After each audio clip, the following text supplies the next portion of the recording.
And this is an old wrench. They used to sell these old Craftsman table saws that had a blade. No, I think it was those arm saws. I'm not even sure, but this was a wrench for that. And that makes a pretty good scooper to get up in the edge of here.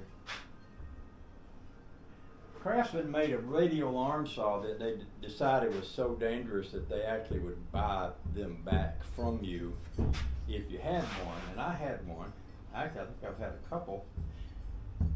And I did turn mine in and got the money back because they were paying more than it would cost to buy the saws. I mean, I remember back in the day that you could go online and buy one of those little saws for $100 or so. But they'd give you like $150 just to buy it back because they were trying to get them all off the market because there's people who were getting off and getting themselves killed using those little saws. In fact, I know a guy that died. Of course, he was pretty tanked up on alcohol one night.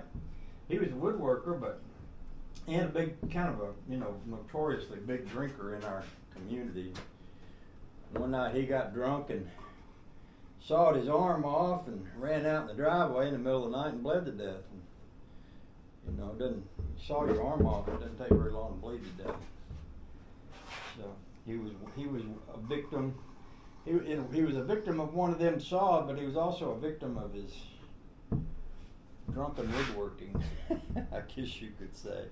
He was a pretty colorful character. I didn't know him too well except by reputation. I was a friend of his, and I knew that he beat his wife, for example, and various things about him that were not savory. But there's a lot of unsavory people in the world. Sometimes there's people in the world where you might not be a big fan of some of the stuff that they're up to, but you can't fix them. You can't change them. You can't make somebody be right.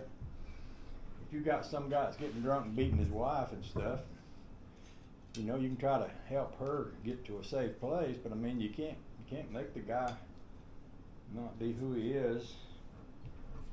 Can't fix him, in my experience. Okay, that was a whole can.